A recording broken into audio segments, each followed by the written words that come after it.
Турмушка чыкканда менде ушундай ички жан дүйнөмдө бир коркунуч бар болчу. Жамгыр Чиеваны жоготуп аламбы депчи. Мен аябай өзүмөн уялчумун да. Мен орусчам жакшы эле, бирок мындай элге чыксам эле бир туура эмес сүйлөп койчудай сезилчү. Бир ката болсо ката болуп калышы, ката болсо кантет депчи мисалы. Мен деле студенттик күндөрдө иштегем. Топчу тигип иштегем, идиш жууп иштегем түндө мисалы да.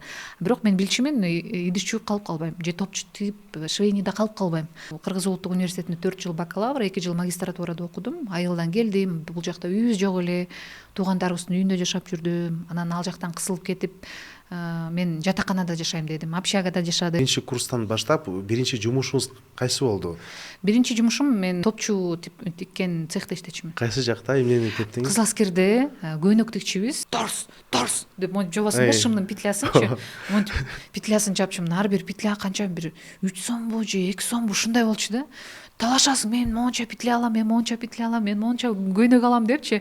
Эмне үчүн ушул жумушка бардыңыз? Мен да иштегим келчү да. Манас жаңырык деген каналда иштедим, МТV деген каналда иштедим. Айлыгы аз болчу. Мен бир учурда иштетип туруп айлык бербей кетиришкен да. Эмне үчүн? Мен эфир алып барам. 1 жылда иштедим, ана беребиз, мына беребиз. Сен өзүңө жылдыз болгонго жакшы деп айлыгым төлөбөй коюшкан.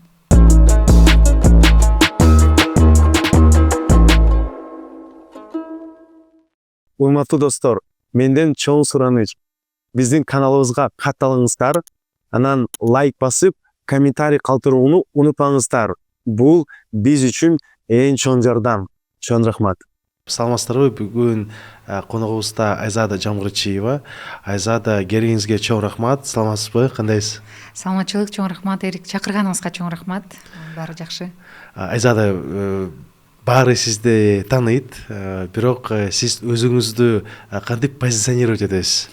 Мен өзүмдү негизи журналистикада 4 жыл бакалавр, 2 жыл магистратура окуп турмун да. Анан бир учурда ырдап калдым. Бул менин хоббим да. Анан мени ырчы, актриса деп чакырса, эмнегедир мен ыңгайсыз болот экем.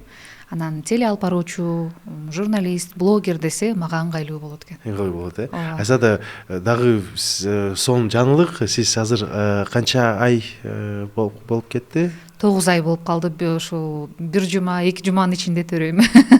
Жеңилиң берсин. Рахмат. Бүгүн бизде подкаст 2 тилде болот. Кээде так болуш үчүн сизге орусча суроо берем, сиз каалагандай кыргызча жооп бересиз мага. Түшүнүктүү. Сиз аябай, сиздин жолуңуз аябай ийгиликтүү болуп калды. Бирок ушул кыска убакыттын ичинде чоң ийгиликтерине жеттиңиз да. Анан ошолордун ичинен эң оор учур кайсы болду? Билбейм, оор учур деле мен бардыгына жеңил карайт экенмин. Маселеге деле проблема деп коет го түшүнүктүү тилде болгондо, мындай жеңилинен карап, жеңил кое бергенге аракет кылат экенмин. Бирок ушул боюмда болгондо баягы туура эмес кайсы бир компаниянын баягы иш-чарасын алып барып алып, анан ошол эле журналист кесиптештеримен тарабынан материалдар даярдалып, жанымда эле жүргөн адамдар баягы негатив видеолорду чыгарып, алып бардыңбы демек сен элди алдадың деген сыяктуу чакырыктар айтылып баштаганда, боюнда бар аял аябай сезгич болуп кетет экен. Ошол гормондордун айынан аябай көпкө мындай кыйналган убактым болду. Анан ага чейинки нерселерди көп этибар кылбайт экенмин. Бардык нерседен жеңил өтүп кеткенге, анан Аллах ошентип каалаптыр. Демек ошону өтүшүм керек деп гана өтүп кете берет экенмин да. Бирок ушул боюмда бар болгон учурдагы бир 4 айбы 5 ай болсо керек эле. Ошол материалдар чыгып баштаганда аябай кыйналдым. Мындай жашоодон бөлүнүп калгандай, мен эле элдин баары жаман көрүп, баардык кол менен көрсөтүп, мына ушул Айзада, ушул кылган дегендей болуп сезим калтырды. Бирок баардык нерсе өтөт экен. Баардык нерсенин убактысы келет экен, жеңилдейт экен.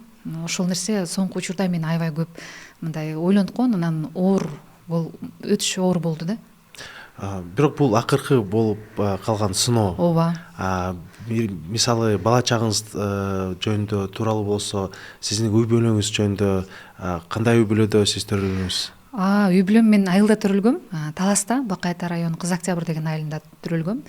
үй бүлөбүз ошо кадимки эле жөнөкөй эле үй бүлө, фасоль иштетебиз, тала иштетебиз, картошка, беде, жер арыктап баратса беде себебиз, фасолду чабабыз, күзүндө фасолду отойбуз, чогултабыз, мындай күнүмдүк эле жашоо. Андан тышкары ушул үйүбүздүн кичинекей баягы кичи бизнеси бар болчу. Бензин, солярка, диз масло сатчубуз. Анткени биз Казакстан менен чектешпиз да. Анан ошол жерден атам алып келип, анан биз сатчубуз да. Балалык кезде баягы аябай мен травмам бар, анан мындай деп айтат го, мен андай нерсе болуптур менде. Мен ошол көбүнчө эмгектин үстүндө жүрө берип эле иштеп, бензин сатып атсам деле аны менен уйкаштырып окуп, мындай көп эме болгон эмес да, менде бир маселе болгон эмес. Бирок кийин шаарга келгенде эсимде, журналистикага тапшырам дегенде мен кокусунан орус группага кошуп коюшкан экен. Анан айыл жергесинде бизде орус тилдүү мугалимдер аз эле. Анан орус тилден берген мугалимибиз 1-класстан 4-класска чейин агайыбыз аябай жакшы берген. Бирок кийин эмнегедир эркин сүйлөөгө мүмкүнчүлүк болгон эмес да орус тилинен. Анан шаарга орус группага которуп койгондо аябай коркунуч болгон менде.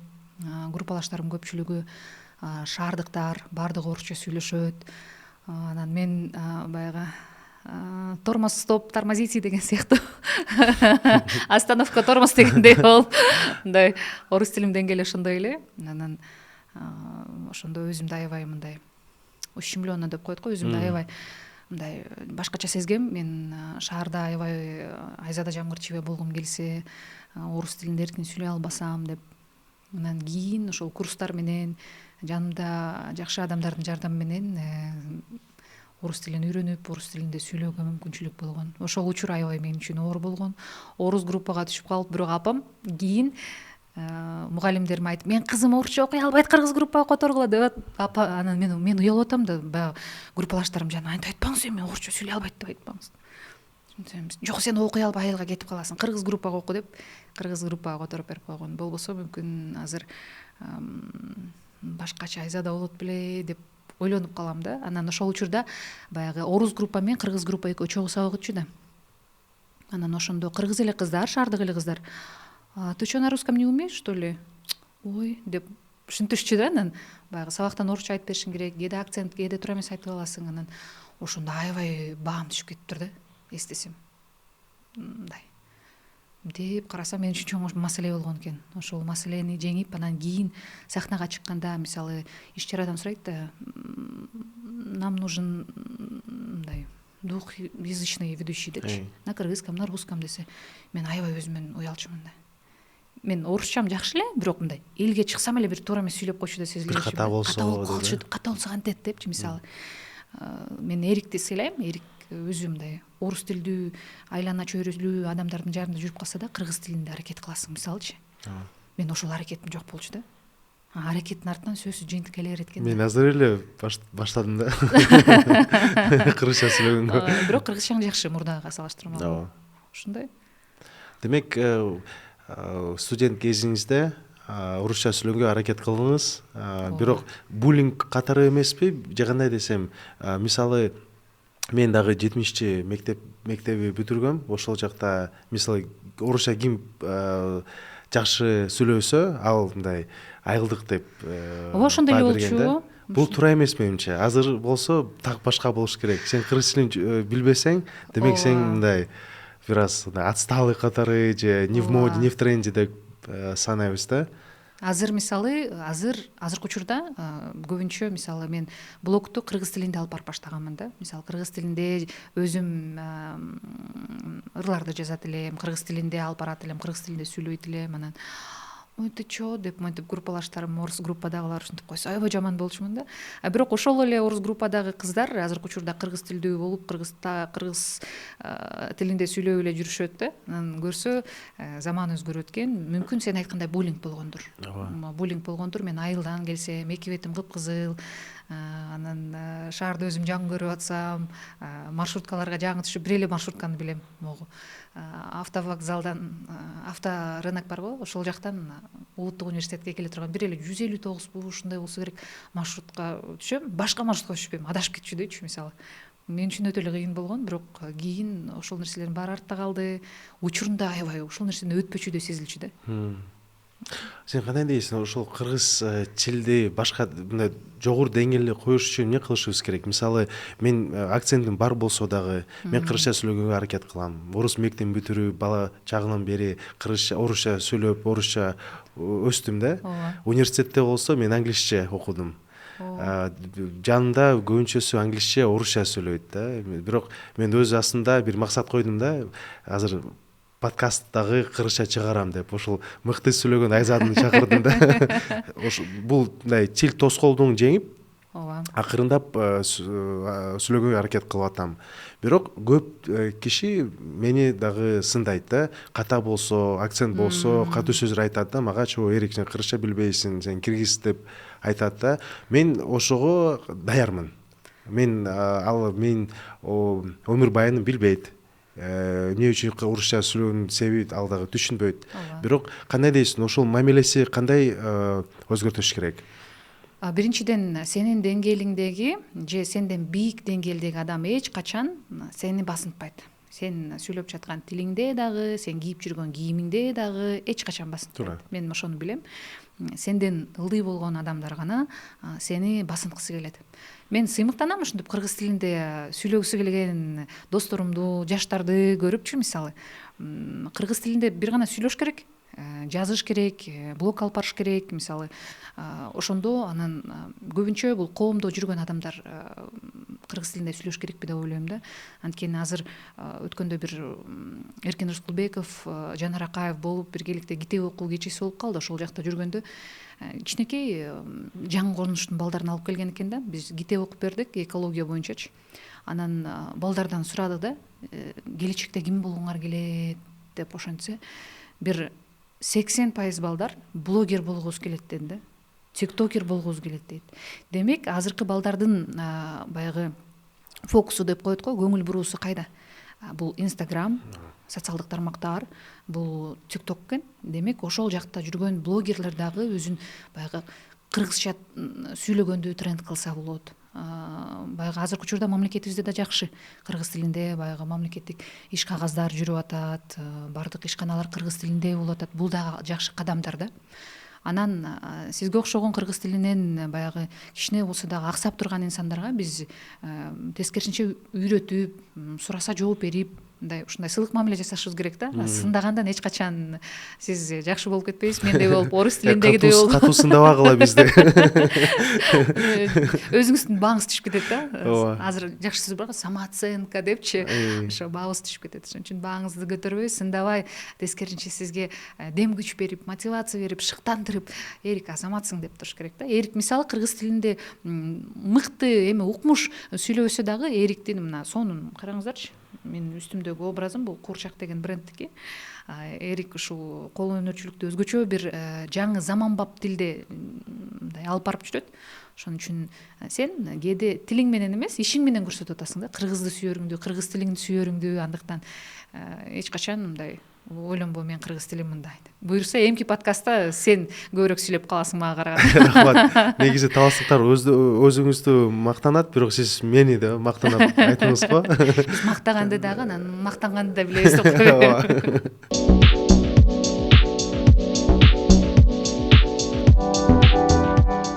Ар бир аял көптү билүүгө татыктуу.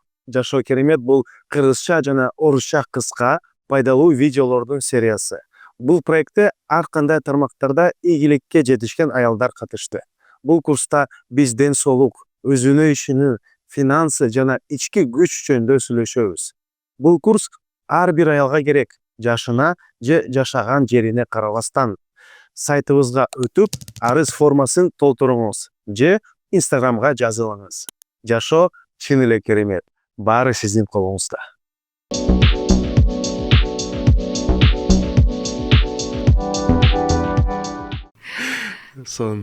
Ошол кыргыз тили маселеси, бул жакта дагы экинчи маселеси бар. Мисалы, мен кыргызча ойлогондо өзүмдү башкача сезем. Орусча сүйлөгөндө башкача сезем, англисче сүйлөгөндө башкача да сезем. Айтат го, адам канча тил билсе, ошончолук тил билет да. Сиз мисалы кыргыздын ан сезими, кыргыздын көз карашы, кыргыз ким болгон же кыргыз ким деген ошол суроого кандай жооп бере аласыз? Мен өзүмдү ар дайым эле баатыр кыз сезе берем. Мындай кыргыз чындыгында бул ар дайым аттын үстүндө жүргөн көчмөн калк болгонбуз да, мисалычы. Ошон үчүн биздин көп нерсебиз жөнөкөйлөштүрүлгөн. Аттын үстүндө жүргөндөгү эле элечегибиз мисалы, элечекти энелер башында кийип жүрүп, жолдо бир жерден экинчи жерге көчүп атканда кепин катары колдонушкан. Биздин ар бир нерсебизде, ар бир кийимибизде, ар бир маданиятыбызда, салтыбызда, үрп адатыбызда чоң бир ой бар, тереңдик бар да. Ошону гана биз азыр коомго көп жеткире албай атабыз. Жеткирейли деп атабыз, бирок баягы агымдар ар жактан келген, алар күчтүүрөөк болуп кетип атат. Бирок коомдо өзүнүн кыргыз экендигине сыймыктанган, кыргыз мындай болуп төрөлүп калганына мындай ушундай баатыр болгон, патриот болгон адамдар аз болсо дагы, мындайча айтканда, бир дайраны, бир көлдү кыргыз экендигине сыймыктандырып жүрөт да. Анан сиз туура айтасыз, биз кыргыздын тарыхын билбей туруп, кыргыздын тамырын билбей туруп, мисалы жети атаңды билбей туруп сен эмне деп айта аласың? Жети атада эле кандай философия жатат биздечи? Ага сенин салымың аябай зор. Мисалычы сенин блогуңан көп нерсени үйрөнөм мен. Мисалы азыр тарыхын окуйм десем, мен чындыгында калп айткан болуп калам. Тарыхты мен ошол мектепте жүргөндө, университетте жүргөндө окуп турмун, андан кийин кызыгып статьяларды окуп турмун. Бирок тереңинен изилдеп баягы эме алган эмесмин, бирок мага жагат. Ушу жети атаны изилдеген өзгөчө жагат. Мындай бир тереңдик табылгандай сезилет да мага. Сиз кайсы уруудан болосуз? Мен Саруудамын. Саруу. Ооба.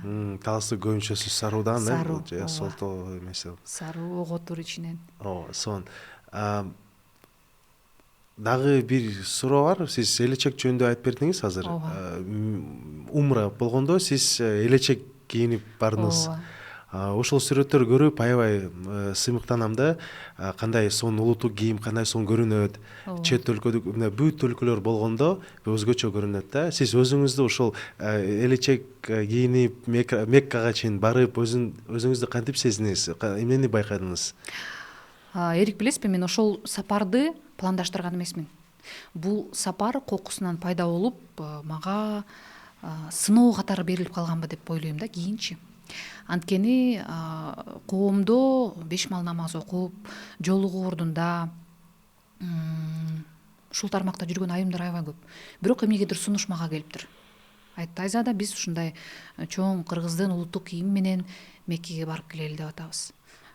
Сиз каршы эмес болсоңуз, биз сизди катарыбызга кошолу деп. Бирок бул сунушту буга чейинки жоолукчан баягы ушундай эжекелерибизге сунуштаган экен. Эмнегедир алардын баягы убактысы туура келбей, кимдир бирөө менен дагы баягы сүйлөшкөн шарттар туура келбей барбай калышкан экен да. Анан мен жаштык кылып эле эмнегедир мындай алды артымды ойлобой эле макул деп барып алыптырмын. Анан мен ойлодум, бул жакшы, кыргыздын улуттук кийими менен бардым, Меккеде ар бир адамдын, ар бир мусулмандын кыялы депчи. Анан видеону чыгарганда ушунчалык негатив келди. Эмне болду? Ошол эле жоолукчандардан: сен ал жерге мода көрсөткөнү барган жоксуң, сен ал жерге Аллах менен болгон мамилеңди түздөгөнү бардың, популисттик көз карашта иш чара жасап атасың деп аябай көп буллинг болду. Ушундай болуп калды. Комментарийлердин арасынан да болду. Анан мындай карап көрсөм, бул мага сыноонун артынан келген бир жакшылык экен да. Ар бир нерсенин артына жакшылык деп коет го. Мен ошол учурда 28 жаштан 29 жашка кетип бараткан экем. Анан ошол Меккеде аябай сурангам да. 30 жаш, негизи планымда 30 жашка чейин турмушка чыгып, эне болуп калсам экен депчи. Ошол калоо тилегимди сурангам. Азыр буюрса августта 30га чыгам. Бир айга жетпей, буюрса аман эсен көз жара болсам, 30га чейин ошол кыялдарым орундалып калат экен да. Анан Кудай укту сизди. Ооба, угуптур да менчи, көрсөчү. Анан учурунда кыйын болгон. Сен популисттик көз караш менен эле кыргыздын улуттук кийимин кийип алдың, андай мындай деп. Ошол группаны баштап бараткан адамдар да жаман болуп, мүмкүн видеолор чыгарбай коелу, кайра өчүрүп салалы. аябай көп эме болду да, бирок билинбегени менен биз коомго бир чоң резонанс жасадык. Кыргыздын улуттук кийимине дагы бир өзгөчө баа берилди. Ал жерде бир гана мода көрсөтүү эмес, чындыгында биздин кийимге суктанды. Биз андан тышкары дагы ибадатыбызды толук аткардык, жасадык. Бирок коомдо ар түрдүү ой пайда болду, пикир пайда болду. Бирок соңунда мен ойлойм, андан кийин дагы көп сүрөттөр келип турат да мага дайрекке. Менин апам Меккеге элечекчен барды, сизди көрсө болот турбайбы деген сыяктуучу. Мен аларды жөн гана ичимен көрүп сүйүнүп, анан коомчулукка деле чыгарбайм, бирок дайректен окуп, жакшы каалоо тилектерин угуп эме кылып коем да. Ооба. Куранда бир сура бар, айтат да: я создал вас разными для того, чтобы вы различали друг друга. Я создал разные народы для того, чтобы вы различали друг друга и сотрудничали друг с другом. Бизди Кудай кыргыз кылып жараткан. Демек, мисалы мен Меккада жүргөндө мен ак калпакчан жүрчүмүн да. Болсун биздин улуттук кийимибиз бар. Билбейм, эмне үчүн адамдар ушундай сыноо? Эмне үчүн деп ойлонуп убакытын кетирип дагы кажет жок экен. Эл сүрөбөт. Эл жок, эл айтат экен, элдин сен оюн өзгөртө албайсың. Ал адамдын ошол баягы өзүнүн кандайча айтканда көз карашы, дүйнөгө болгон, жашоого болгон, ал башка үй бүлөдө өскөн, аны да түшүнүп койсо болот экен да. Анан бизде бир жакшы нерсе, ошо Меккеге барганда, мурда мисалы жолукчан баргандар баягы эми жанында бир мырза менен баш керек да, сөзсүз мыйзам боюнчачы. Анан ак калпакчан, анан калпак эл көп да, жоголуп кетесиң, калпагына карап таап аласың да. А бизде болсо элечегибизге карап бири-бирибизди издеп таап жүрдүк. Элечегибиз ушунчалык бийик, мындай ала тоодой сонун болуп турат го. Анан бири-бирибиз жоголуп кеткенде, элечек жакта жүрөт, элечек биякта жүрөт деп ыңгайлуу бири-бирибизди тапканга дагы жакшы экен да. Ак калпак дагы ошондой да, сразу эле байкап жүрөсүң, кыргыздар кайсы жерде турат. Азыр ушул кийим жөнүндө маек улантып берели. Жакында эле Бишкек кино фестивалында аябай чоң бир кандай десем окуя болуп калды да. Жанар деген блогер кызыл эмес вышла на красную ковровую дорожку в вызывающем виде дегендей айтса болот. Ошол бүт бары өзүнүн пикирин жазып койду. Ошол окуя жөнүндө сиздин жеке пикириңиз кандай экен? Кыргызстанда бул тема жөнүндө сүйлөбөгөн адам калбады окшойт. Туура. Сен экөөбүз эле калдык окшойт. Ооба, биз акыркы адамбыз. Ооба, соңку пикирди билдирип коелу. Мындай майлуу чекит коюп коелучу, мындай эч ким эч жака чыкпай турган кылыпчы. Эми бул тема жөнүндө биздин үй бүлөдө аябай талкуу болду. Жана эфирге чейин айттым го, жолдошум экөөбүз аябай талкуу жасадык деп. Мен айттым, мисалы, менде анчалык эрк жок эле. Мен антип чыга албайм десем, жолдошум айтат, бул туура эмес да депчи. Анан ошентип пикирлер келишпестик болду. Мен ойлойм, эми биз эркин өлкөдө жашайбыз. Ким кандай кийинет, ким мейли жолукчан жүрөбү, мейли торчон жүрөбү, билбейм кандай, ал өзүнүн эрки. Бирок сиз эфирден тышкары бир жакшы нерсе айтпадыңызбы, этикет деген нерсе бар депчи. Биз мисалы тойго барганда сонун көйнөгүбүздү кийип барабыз. Үйгө киргенде нан пан бышырабыз деп, баягы күйүп кетпесин деп үйдө келе майкаларыңды кийип алып жүрө бересиң, мисалычы. Өлбөгөн майкалар. Ооба, өлбөгөн майкаларыңды кийип алып жүрөсүң. Аны өлбөгөн майкаң менен кээде сен конокко бара албайсың да. Бул жерде этикет деген эле нерсе болуп калды. Анан болбосо мен баягы эч каршы эмесмин. Биздин коомузда кыска кийинген кыздарды, эмне кылган кыздарды сындабайм. Ал бир күнү болбосо бир күнү өзүнүн жашоодогу чындыгын табат да.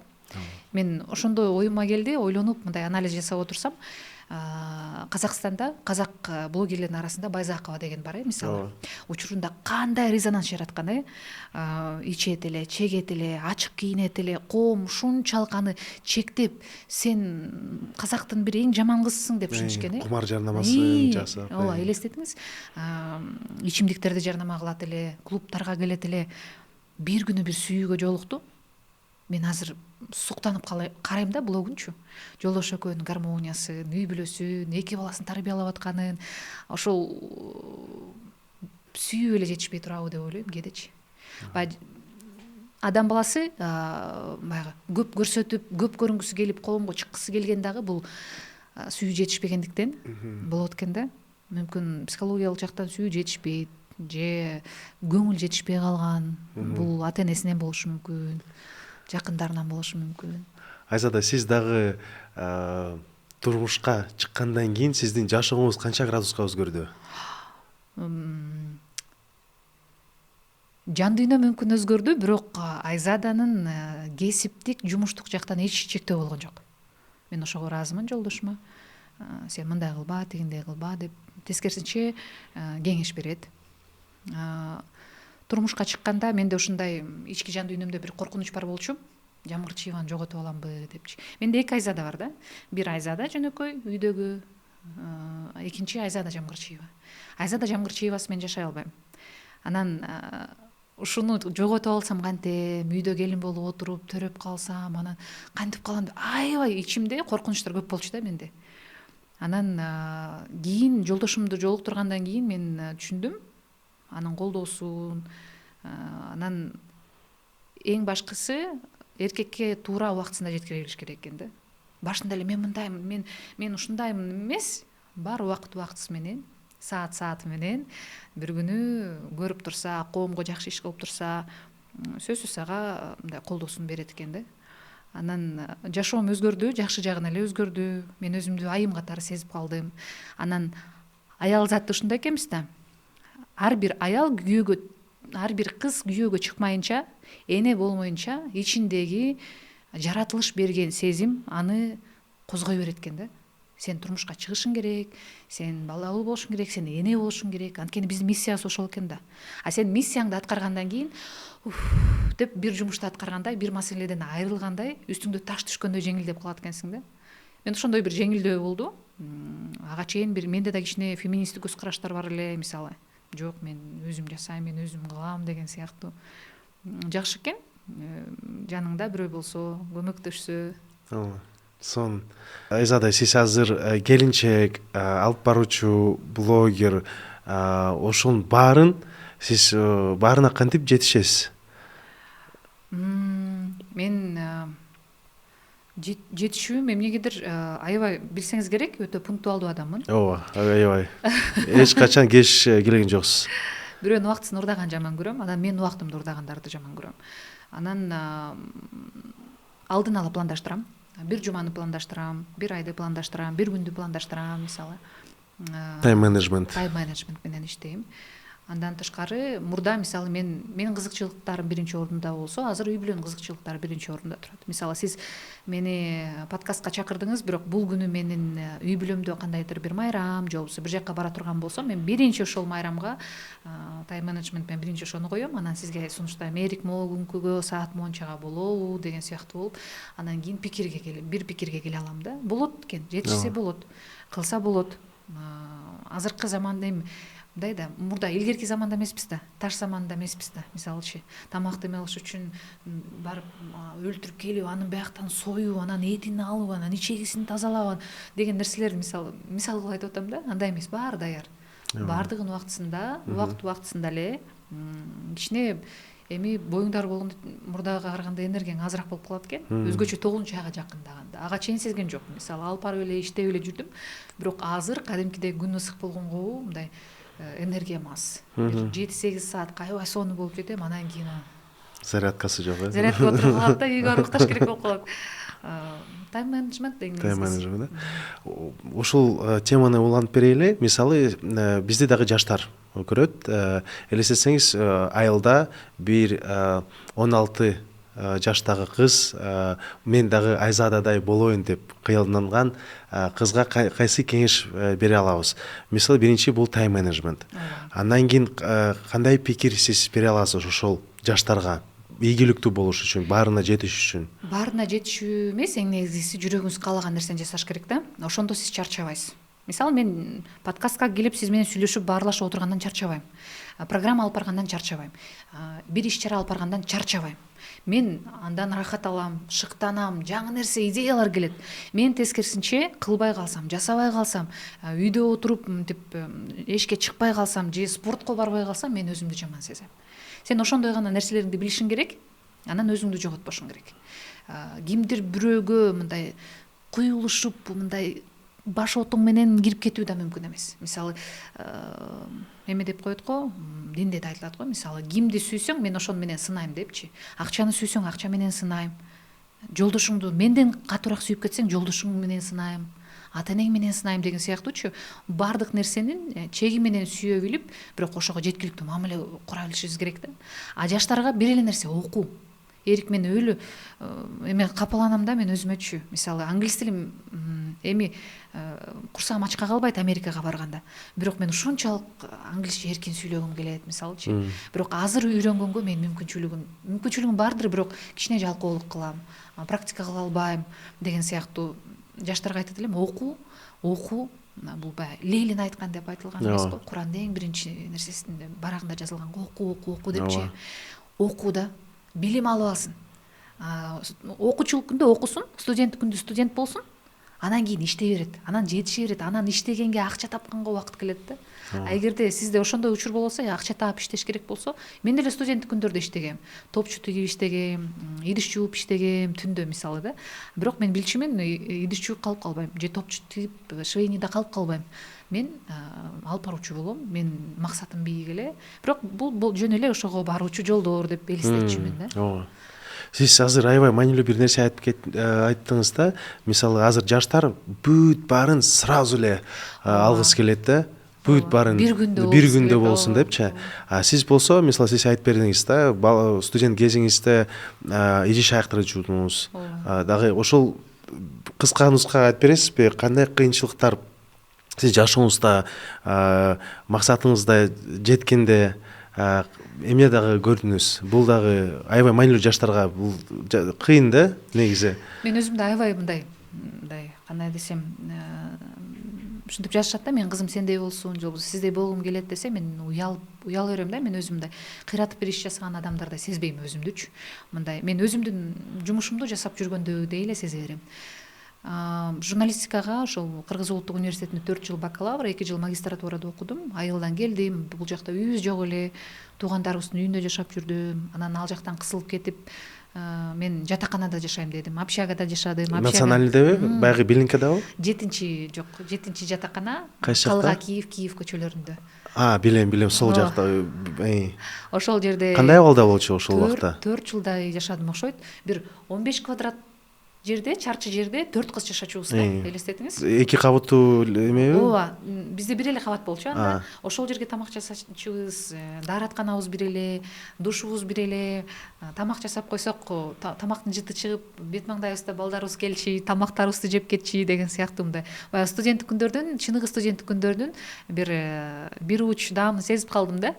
4 жыл жашадыңыз. Ошол жашооңуз жөнүндө дагы айтып көбүрөөк айтып бересизби маалымат? Кандай абалда? Эфирге чыгаарда, мисалы, ар бир эфирге ошондо эле мен эфирге чыгып баштачумун. Башка баягы жеке телеканалдарга, частный телеканалдарга чыкчумун да, түз эфирге чыкчумун. Анан ар бир эфирде жаңы көйнөк кийишиң керек да. Анан жатакана 4 же 5 этаж болсо керек. Анан баары менен жакшы тааныштам, кыздар менен. Анан ар бир күнү бир кыздан көйнөк алам. Мен сен көйнөк кийип келдим да эфирге. Өзүмдүкү жок. Берем. Кайра 4-чү этаждагы дагы бир Берметтен алам, бүгүн Нургүлдөн алам, ушинтип көйнөктөрүн алып анан эфирге чыгып жүрдүм. Анан кийин иш чараларга чакырып баштады. Иш чаралардан ушул көйнөк табам деп эле, мисалы 2000 сом десе 2000ге, 3000 десе 3000ге чыгып, анан ал акчаны алып алып кайра эле ушул көйнөгүмө салат элем, прическама салат элем, чачыма салат элем. Мисалы ал учурда, мисалы азыркы учурда айткандай, мындай бартер, акысыз деген нерсе жок эле да. Анда инстаграмым жок эле.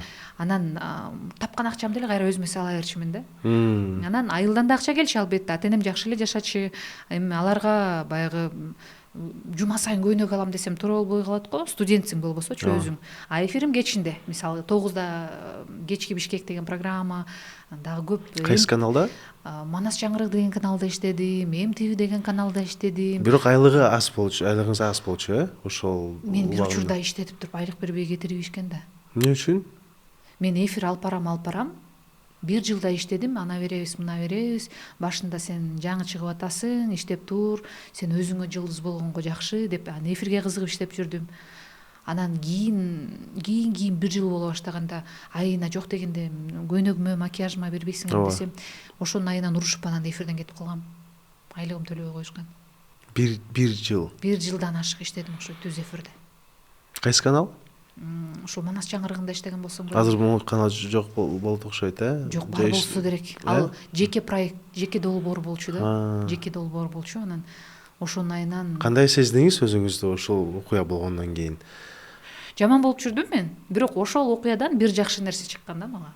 Ошол Манас жаңырыгы телеканалында иштеп жүргөндө, кечки Бишкек программасын ал, кечки Бишкек беле, ушун түнкү Бишкек беле программасын алып барып жүргөндө, ошол режиссер Айзада тиги экөөбүздүн башка режиссер экөөбүз турушуп атканыбызды көрүп, эме улуттук телерадио бир корпорациясында музыка деген канал ачылып атыптыр. Ошол жакка алып баруучуларга кастинг болуп атат, барып көрбөйсүңбү деди да мага. Анан мынтип карасам, тиякта жумушумда айлык бербей башташты. Анан эмне канал экен, аны көргөн эмесмин деди. Ошентсем сонун канал болот, ал улуттук каналдын музыка каналы болот деди да. Анан эртең эле барайын десем, ооба деп номерин берди. Ал учурда музыка каналынын директору Динара Эсенгулова болчу. Анан кийинип алып бардым. Барсам, ошо Хит парад деген программага алып баруучу керек экен. Анан кана алып барып көрчү деди. Анан Хит парадты алып барып көрдүм. Анан жактырышты, 2-3 күндөн кийин чалып, анан эфирге кел деп айтышты. Ошондо анан кийин муз каналга келгем. Музыка каналы мени аябай жакшы деңгээлге көтөрдү да. Ошол азыр кыска нуска ошо хронологический өмүр баяңыңыз айтса болобу? Мисалы, биринчи курс бул журналистика факультет тапшырдыңыз. Ошол биринчи курстан баштап биринчи жумушуңуз кайсы болду? Биринчи жумушум мен ошол топчу тиккен цехте иштечүмүн. Кайсы жакта эмнени тептиңиз? Кызыл Аскерде көйнөк тикчүбүз, эркектердин көйнөгүн тикчүбүз. Анан кийин могул жерде Советский менен Жибек жолунун кесилишинде дагы цехтер бар оң жак бетте. Ошол жакта джинсылардын петлясын чапчымын. Петляны мындай үстүн торс деп монтип жобосун шымдын петлясынчы. Петлясын чапчымын. Ар бир петля канча, бир 3 сомбу же 2 сомбу ушундай болчу да. Талашасың, мен монча петля алам, мен монча петля алам, мен монча көйнөк алам депчи. Анан топчу тигип жүргөндө, топчуну колуң менен тигесиң да. Могул жерлериң ийне кирип, анан жуусаң монтип гүлдөп кетет эле да, роза болуп челестетсең. Мен өзүмдүн жанымды кыйнаганды жакшы көргөн жан экем да, көрсөчү. Үйдөгүлөргө мисалы көбүрөөк акча салга десем салмак. Бирок мен ага айтпай эле өзүм баягы иштеп 2 саат, мисалы 3 саат иштеп келчүмүн. 3 саат иштеп келсем бир 400 сом, 500 сом тапкан болом. Анан аны баягы университетим мага жакын болгон үчүн маршруткага деле отурбайм. Жөө эле барам, жөө эле келем. Чачыма кетирем, дагы бир нерсеме кетирем, ушундай болчу да. Эмне үчүн ушул жумушка бардыңыз? Акча дагы керек болчубу же муктаж калуу же кандай? Жок, мындай мен да иштегим келчү да. Мен мындай өзүм таптым деген акча болсо келчү да. Эмнегедир мындай. Муну мен өзүм иштеп тапкам, мен өзүмдүн эмгегим менен иштеп тапкам деп айткым келчү да. Бирок апа энеси акчасы жиберчү. Бирок мен дагы өзүм эле мен да өзүм табам, иштеп көрөм деп иштечүмүн. Бул биринчи жумуш болот. Ошол джинсы, анан көйнөк. Бул биринчи жумуш. Андан кийинки жумуш кайсы болчу? Кийинки жумуш эфирге чыга баштадым 3-чү курстарымда, 2-чи курстарымда.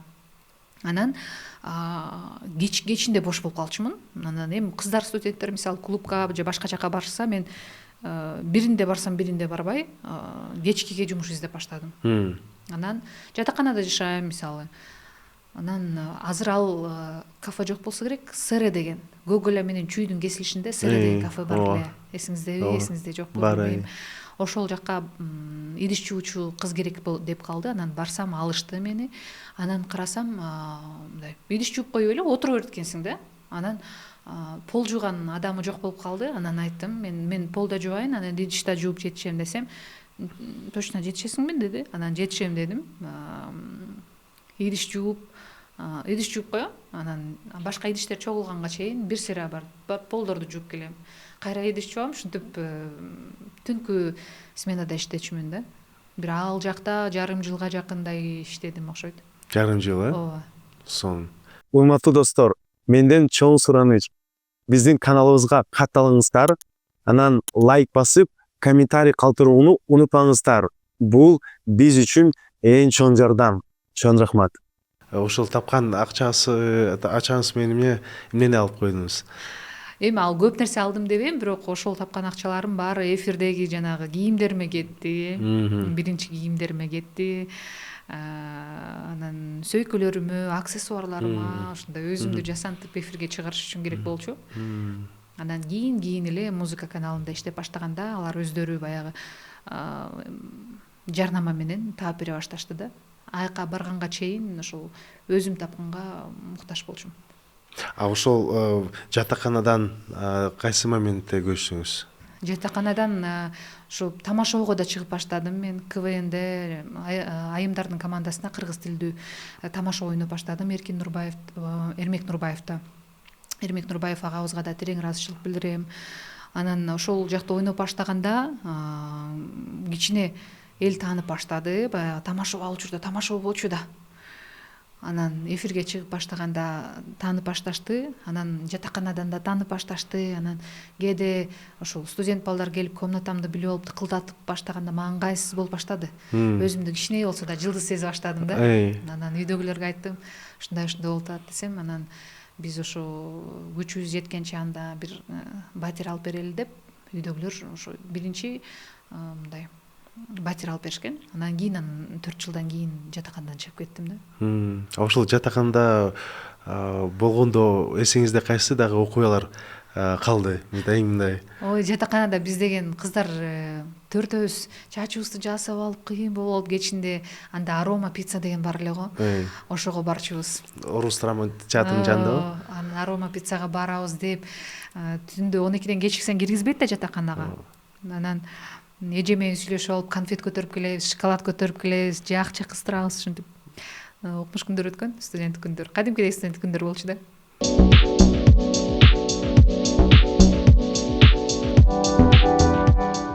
Урматтуу айымдар, биздин жашоо керемет долбоорубуздун сайтына кирип, жашоо KG деген арыз формасын толтуруп, өзгөчө сунуш алыңыздар. Биз улантабыз.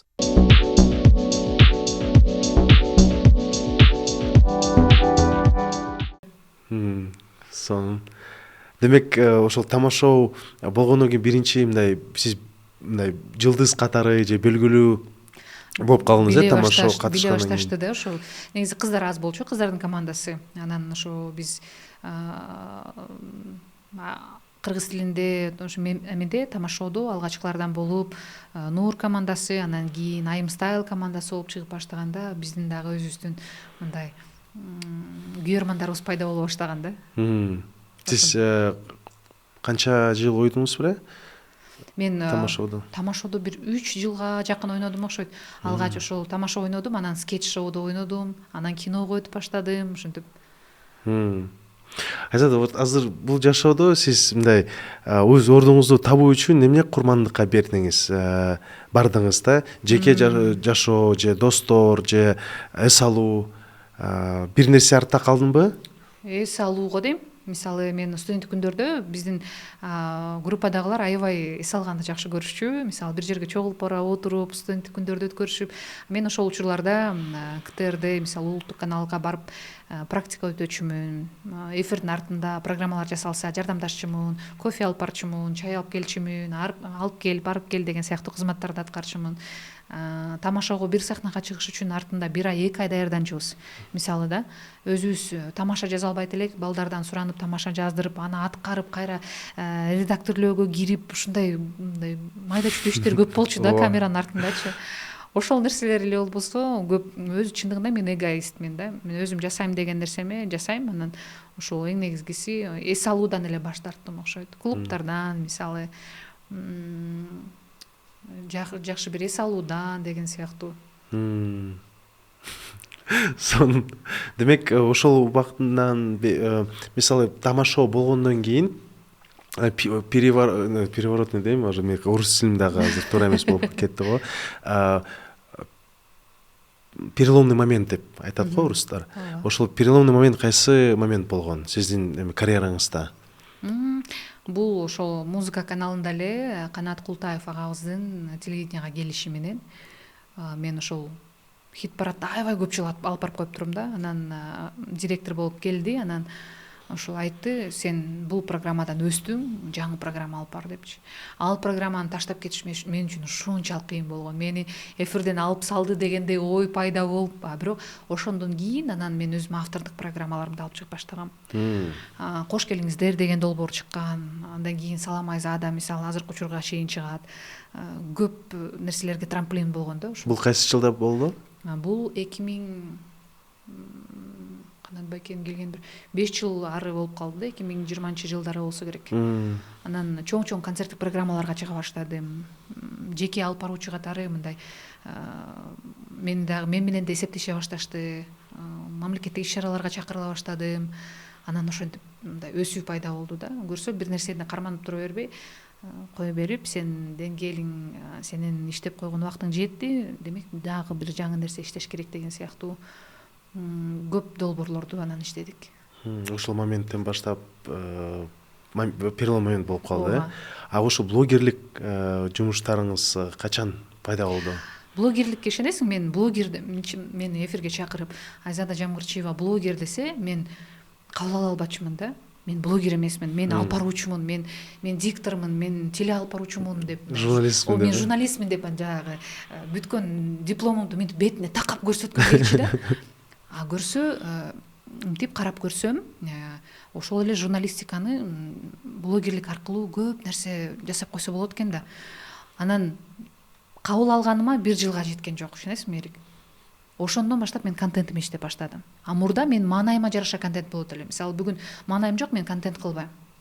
Бүгүн эч нерсе муну чыгарып кое берейинчи, муну сүйлөп кое берейинчи дегендей мамиле жасачумун. Анан кийин карасам, нандын көпчүлүгү блогингден келет экен да. Жарнама болуп, Анан өзүм блогума жаңы атайын даярданып мобилограф ала баштадым. Жаңы идеялар болсо тренд тарта баштадым. Бул качан болду? 1 жылдын аралыгы, 1 жыл болду элек. Ошо блогерликти кабыл алганымчы. Жакында элеби? Жакында эле. Ага чейин мен мындай эсиме албай эле мындай эле алып барып параллельный нерседе болсо. Мен эң башкысы журналист теле алып баруучумун. Анан блогинг мен үчүн мындай эле нерсе, экинчи пландагы нерсе деп ойлочумун. Жок, андай эмес экен. Мен сабак өттүм, сабак алдым ошо блогинг боюнча. Анан кийин карасам чындыгында эле телевидение кичине артта калып, блогинг алдыга чыгып бара жаткандыгын байкадым. Анан сен заманбап болсоң, замандын ногу современен деп коет го, замандын агымында акпасаң, сен бир жерде өлүк балык болуп калып кетет экенсиң да.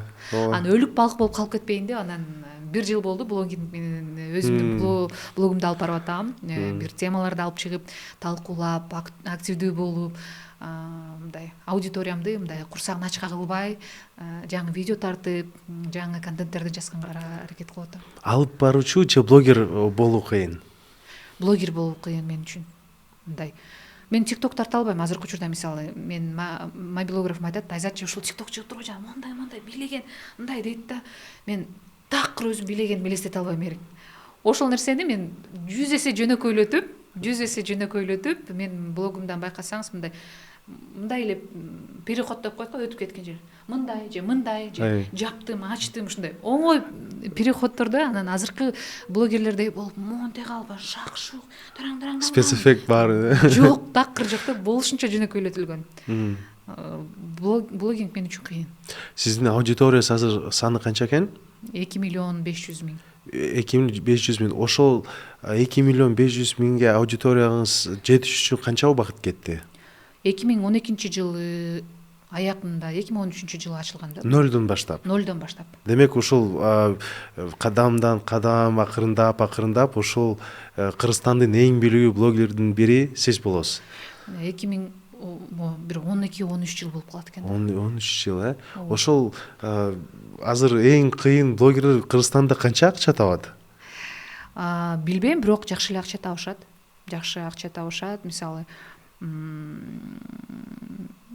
чоң компаниялар чыгышат. Бизде Казакстандан, башка мамлекеттерден келген продукциялар бар. Ошолор жакшы акча эле беришет. Мисалы, мен буга чейин баягы жакында гана блогерлерди мыйзам түрүндө иштөө мүмкүнчүлүгү башка мамлекеттерде башталды го. Мен ага чейин эле ИПым бар эле, жеке ишкерлик. Ошол аркылуу өзүмдүн налогумду төлөп акырын жүрүп жүрчүм да. Креатив парк билесиз да, парк креативных индустрий, ошол 1% төлөп койсо. Ошол жака сиз дагы барышым керек болот. Көчүп келиңиз ошол режимге. Бул жакшы, просто бүт табылган акчаңыздын 1% налог салык катары төлөйсүз. Ушинтип айтышты мага. 1 миллион болсо да кайырмасы жок. Ооба. 1 миллион доллар, 1 миллион евро берилет. Бирок кадимкиде биздики 8% болсо керек, азыр меникичи. Кадимкиде көп эме болот да, Ошо мисалы. кереңиз ошол парк креатив индустрия. Башында 2% болот, 1% бул парк креатив индустрия для развития парка креатив индустрия деп айтышат. 1% болсо өкмөткө кетет да. Бул өтө сон. Мен 8% төлөп атпайм. 8%га караганда 2% сон да. Ал өзгөчө блогерлер үчүн ошол режимди дагы жасаптыр да. Сиз дагы керек, мен дагы акырындап көчөйүн ушул режимге. Көчөлү чогуу. Ооба, сон болот. Мисалы айтат го, азыр сиз айткандай жаштардын көбүнчөсү блогер болгусу келет. Ооба. Бул биринчи кандай бир тармагы, бул өтө сен жылдыз болуп каласың, баары сени тааныйт, сен көп акча табышы мүмкүнсүң да. Экинчи тармагы болсо, бул кандай десем, бул дагы экинчи тарабы бар да. Ошол блог белгилүү же жылдыз болгонун жаман катары же экинчи тарабы, сиз кайсы эмнени айтып бересиз? Жаман дебейм, бирок кээде таасири бар. Мисалы, аудиторияга сен ачка болбош үчүн ар дайым сенин жеке жашооң жок болуп калат да. Мисалы, мени ар дайым эле жолдошумду сурай берет. Мисалы, жолдошумду көрсөтпөй, же болбосо а киши такыр бизнес сферадан алыс. Анан баягы сүрөткө түшкөндө көйдө болбойт, жумушуна байланыштуу, анан өзү да түшпөйт да. Анан эми үйлөнүү үлпөт тоюбуздагы сүрөттөрү бар социалдык тармактарда. Анан такыр киргизбей калсам, анан баштайт да. Мисалы, сен эмне ажырашып кеттиңби, же жолдошуң сени сыйлабайт экен деп баягы боюмда бар деген сүрөт фотосессияны киргизсем, сен жолдошуң жаныңа сүрөткө түшпөптүр, демек сени сыйлабайт экен, ошону билесиңби деген комментарийлер жазылыптыр да. Анан ушундай бир жеке жашооң жок болуп калат биринчиден. Анан сен ар дайым изденүүнүн үстүндө болбосоң калып кетесиң. Анан азыр оңой тез эле блогер болуп таанылып кетиш, мисалы. Бир кинофестивалга бардыңыз деген сыяктуу бир жолу, мисалы да. Ошондой сыяктуу бир видео роликтерди тартып, хайп болуп элге чыгып кетишиңиз мүмкүн, бирок канчалык ошончолук тез таанылсаңыз, сизди тез унутуп коюшат да. Ооба, туура. Бир калыпта кармалып туруш өтө кыйын. Анткени азыр жаштар өтө креативдүү. Тез эле сени танкадай болуп төйлөп кетет да. Жаңы идея кылып турбасаң, жаңы аудиторияны тартып турбасаң, бизди басып атат экинчи муну. Ошону айтам да, мисалы, активдүү болуп турбасаң, убактында темирди ысыгында чап дейт го кыргызда. Ысыгында чап, тренд болуп атат, ысыгында тартып, түндөп мындай иштеп калбасаң, эртеси күнү сен киргизсең, андай лайк болбой калат, андай комментарий болбой калат деген сыяктуу мындай. Ушундай көп нерсеси бар да. Ошол мага бир эле жери ушу сенин жеке жашооң болбой калат. Туура. Туура. Сиз ошол сиздин жолдошуңузду сиз кайсы жерде тааныштыңыз? Кандай жолуктуңуз? Жолдошум менен биз көп жылдан бери эле тааныш болчубуз. Анан ал менин досум болчу.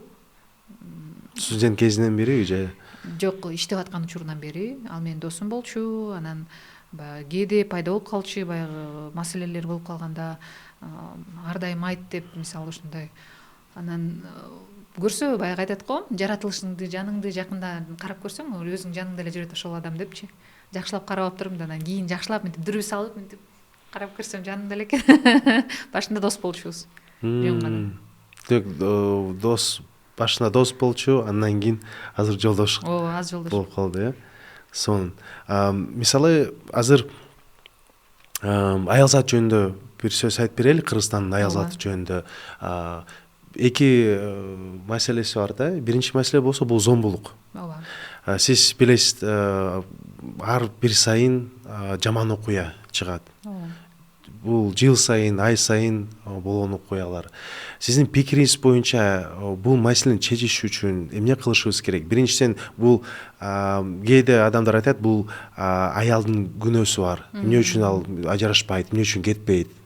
Бул биринчи кандай десем, көз карашы. Экинчи көз карашы болсо, ал айтат, биз мындай акча таппайбыз, биз кайсы жерге барабыз, биздин үйүбүз жок. Бүт баары ошол жолдош аткарат. Эл эмне дейт, бир туугандар эмне дейт. Ошол аябай белгилүү көз караш да Кыргызстанда. Ошол зомбулук маселеси чечиш үчүн сиздин пикириңиз боюнча эмне кылышыбыз керек? Эми бул өтө мындай терең тема, чындыгында эрик, бирок мен ойлойм, коомду тарбиялаш керек. Биринчиден бул баланы тарбиялап аткандагы кеткен катачылыкпы деп ойлойм да. Анткени бала кичинекей кезинде сүйүлүп, сүйүүгө толуп, баягы баланы 2 жылга чейин эмгизиш керек дейт го, эмгизиш керек депчи. Ошондой учурундай болуп өскөн эркектерден эч качан зомбулук көрсөткөн эркектер чыкпайбы деп ойлойм да. Кээде өзүнө болгон баасы начар, мисалычы. Ошол эле учурда өзүн билбеген эркектер да көп. Бирок эми бул жерде зомбулук темасына келгенде аял заты дагы, мен ушул жакында эле бир устаз аман сабак алып атканда айтты да, аял заты дагы өзү дагы төшөлүп кете бербеш керек депчи. Мисалы, килем катары мынтип төшөлүп кете бербеш керек депчи. Ошо пайгамбарыбыздын бир сөзүн айткан, азыр эсимде толук эмес, бирок маанисин айтканга аракет кылайын дейт. Мен силерди сүйүү үчүн, мен силерди ушул ар бириңерди сүйүп жаратканмын, бирок силер өзүңөргө болгон бааңарды билбейсиңер деген кээде таарыныч болот аял затына депчи. Аял затындагы өзүнүн баалуулугун билбегендигинен, мисалы кээде жок деген сөздү билбей калат да. Жок деген сөздү билбей калабызбы, мисалы, ооба, мен муну кыла берем, мен тигинте берем, мен мынте берем деген сайын, сен төшөлүп ылдый болгон сайын эркек киши буга боло берет экен. Бир түртүп койсо, муну 2 түртүп койсо деле болот экен деген сыяктуу да, мисалы. Өзүн сүйгөн аял заты, мен ойлойм, мындай бул нерсени айтат, коркпойт. Ошон үчүн кыз кишилерибизди дагы өзүн сүйүүгө мындай толтуруп тарбиялап, эркек баланы дагы баягы аял кишини урматтоо, эркек бала аял кишини урматтоону атасынан үйрөнөт экен да. Үй бүлөдө атасы кантип апасына мамиле кылып аткандыгын күзгүдөй көрүп, анан кийин ошол мамилени анан кийин аялына көрсөтөт экен да. Ошо үй бүлөдөгү болгон нерсе да. Үй бүлөдө сен ошол балаңды канчалык туура тарбияласаң, кийин ал өзүнүн үй бүлөсүн сеникин күзгү катары, мисал катары көрүп ошондой көрөт да. Кайталайт да. Анан бул жерде бир эле жакты дагы күнөөлөөгө болбойт, албетте. Коом жаңырыш керек, муун жаңырыш керекпи деп ойлойм да. Анан зордук, зомбулукту бирок бир күндө токтото албайбыз тилекке каршы. Мен видео менен дагы колдоп, мындай өзүмдүн бар экенимди билдирем, бирок ошондо дагы аябай көп ой пикирлер жазылат. Ар кандай көз караштар болот, мен да таң калам көрүп. Ушундайбы депчи, мисалы. Айтылбаган зордук, зомбулуктар көп. Көбүнчөсү ошондой. Айтылбагандар көп, мисалы. Ошону мен канча жылдан бери жашагандар бар. Уялышат, айтыша албайт, мисалычы. Айтып салса коом эмне дейт, коом жерип салат. Сен ушундайсың, сен тигиндейсиң. Коом жаңырыш керек, анан муун жаңырыш керек. Үй бүлөдө тарбия жаңырыш керек да. Тамырлашып кеткен да, бул өтө көп мындай. Чоң дарак бар го, ошондой тамырлашып кеткен да. Азыр биз бутактарын эле айтып атабыз. Тамырынан алып, анан тамырын менен жулуп тарбияга өтүш керекпи деп ойлойм. Ооба. Сиз билесиз да, азыр орусча айтат го, время сильных женщин и слабых мужчин деген убакытта жашайбыз да. Мисалы, Айбек Куланов окуясы дагы болуп кетти. Ошол көбүнчөсү билбейм эмне үчүн аял затка ушундай жестокий мамиле кылышат да. Мен аны билбей атам да. Анын апасы бар, карындашысы бар болушу мүмкүн, бир ар кандай эми жанында жүргөн аялдар бар да. Бирок ушундай мамилеси, кандай десем, животная жестокость айтат го. Ошол кандай да, ошол кайсы жакта болгон баягы окуя? Ошо Айбек Куланов айтып берген. Эмеде болгон, Ноокендеби, Ноокатта болгон, түштүк тарапта болгон да. Өзгөнгө эмеге барган, мектепке барган. Андан кийин өздөрү Ноокаттабы, Ноокенде ошол жакта турушкан. Мен аны вообще түшүнбөйм. Менин үчүн сөзүм жок да. Эми Айбек Куланов деген мырзанын ошол баягы аудиторияга хайп болгусу келген эле болуш керек деп ойлойм. Көңүл буруш керек. Эл ал лайк, комментарий деген нерсенин терс жактары ушул да. Ооба. Сиз айтат го, сложно попасть в историю, легко в неё вляпаться. Ооба, туптуура. Дегенде ошол. Ошондой болуп калды го, Ооба, ошондой болду. Мен дагы эмнегедир ушинтип ойлоп койгом. Туура. Ажада сиз дагы ийгиликтүү аял катары жаштарга дагы кандай кеңеш айтып бере аласыз? Мисалы 16 жаштагы Айзада болсо, сиз ага эмне сөздөр айтмаксыз? 16 жаштагы Айзада болсо, мен чекесинен сылап туруп айтмакмын: Айзада, сен туура жакка кетип баратасың, кесибиңди туура тандадың, эң башкысы окуу демекмин. Окуу, тил үйрөн, окуу жана окуу демекмин. Мындай үстүртөн айтылышы мүмкүн, үстүртөн көрүнүшү мүмкүн: мен кыйын сынгым келбейт, мен мындай нерсе жасап койдум дебейм. Болгон эле айылдан чыккан эле Айзада, айылдан чыккан Айзаданын колунан келди демек, кантип сиздин колуңуздан келбейт да? Кантип сиздин колуңуздан келбейт? Мен атам же телевидениеда иштебейт эле, апамдын таанышы жок эле телевидениеда, мисалы да. Анан менин колуман келди, мен жасай алдым демек, сиздин колуңуздан келет. Биз орто мектепте окуганбыз, мен средний школада окугам. Бир Оксфордда же болбосо башка бир мектепте окуган эмесмин. Бир класста 30-35 киши окуганбыз. Элестетиңиз, бир сааттын ичинде канча убакыт бөлүнөт сизге, мисалы. Биздин аталарыбыз, апаларыбыз деле ошондой окуган. Бир тамчыдай. Бир тамчыдай. Анан азыр балдарга аябай мүмкүнчүлүк көп да. Сонун мектептер бар. Бир тармактуу мектептер бар, мисалычы. Эң негизгиси, аларга азыр телефон кармабастан окуш керек. Айтат го, дүйнөнү телефон кармаган эмес, китеп кармаган адам башкарат депчи. Кимдир бирөө үчүн бул баягы эскидей сезилиши мүмкүн. Бирок дагы деле китеп бетиндеги маалыматты биз тилекке каршы ChatGPT'ден, телефондон, Instagram'дан же TikTok'тон таба албайбыз. Толук маалыматты таба албайбыз. Үстүртөн табышыбыз мүмкүн. Бирок ошол китептеги маалыматты тилекке каршы таба албайбыз. Ошон үчүн окуу жана окуу, тил үйрөн демекмин.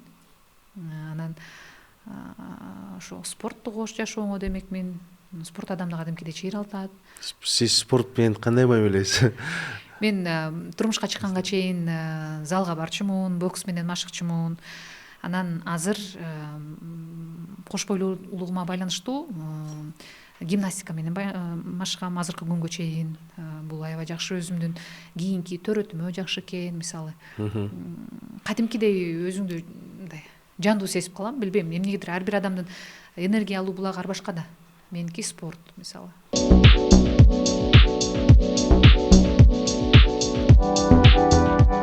То, с какой точностью Салтанат Канабековна объясняет связи между культурами, будь то кочевники Центральной Азии или индейцы племени Навахо, это идеальный пример того, что дает настоящее глубокое образование. Это умение видеть взаимосвязи, строить мосты, а не просто запоминать факты.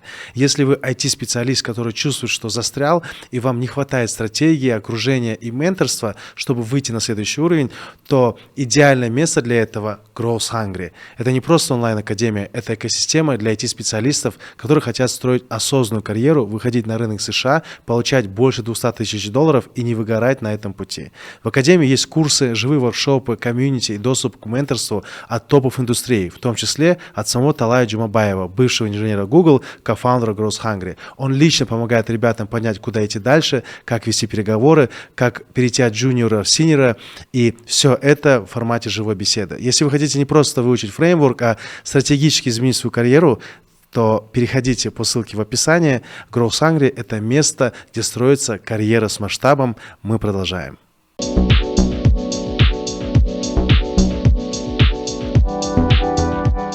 Спорт, да? Мисалы, азыр заманбап подход бар го, ошо подготовка к беременности айтышат го, и подготовка во время беременности дагы.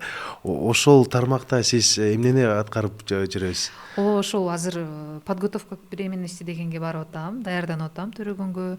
Ал жакка кээ бирлер, мисалы, жолдошу менен келет экен, бирок менин жолдошум андайга каршы. Анан мен өзүм эле барып, өзүм даярданып, мисалы, көнүгүүлөрдү жасап, анан ушул нерселерди айтсам, баягы апаларыбыз күлүп калат да, биз мындай эле төрөгөнбүз депчи. Эми заман ушундай экен.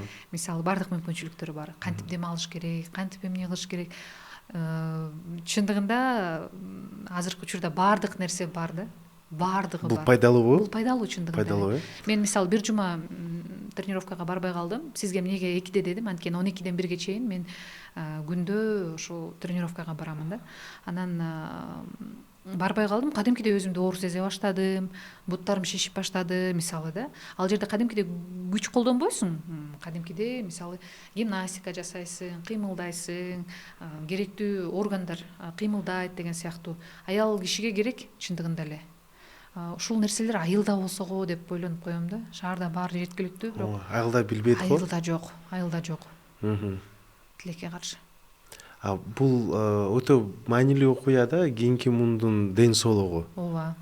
Ошол ден соолукта болуш үчүн сизде кандай привычкалар бар? Мисалы, сиз кандай балки витамин ичесиз, спортко дагы машыгасыз, ошол тармакта сиздин жөнүңүздө дагы маалымат айтып бере аласызбы? Ичпейм, чекпейм.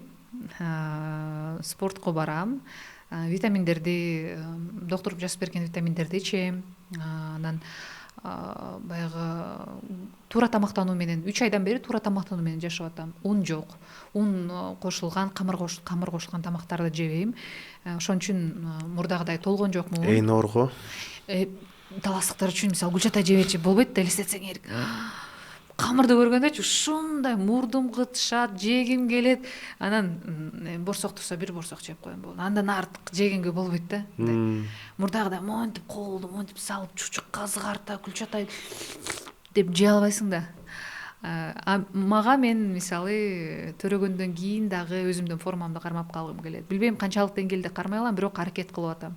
Аракетиме жараша берекет болсо керек. Ошон үчүн негизи бир 15-16 килограмм кошушат экен. Мен азыр 9 ай болуп калдым. 12ден 13 килограмм коштум да.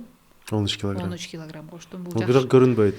Ооба, бул баланын килограммы, анан кийин ичиндеги суу бар, кан дагы көбөйөт, кан бар. Ошолорду негизи эсептегенде бир 9 килограммдан 10 килограммга чейин бул ошол балага кетет экен да. Анан калганын анан сен өзүң иштеп, кайра өзүңдүн формаңа келишиң керек болот да.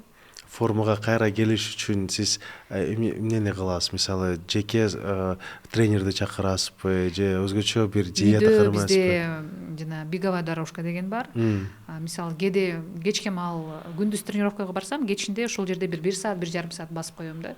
Ошентип басса болот экен. Анан 40 күн дегенде баягы тыныгып алыш үчүн, бул дагы бекерден эмес экен да. 40 күн дегенде баягы үйгө коноктор келбей, тамак жасабай, сен бир гана балаң менен аял затынын организми кичинекей баланыкына караганда алсыз болуп калат экен да, төрөгөн аялдыкы элестетсеңиз.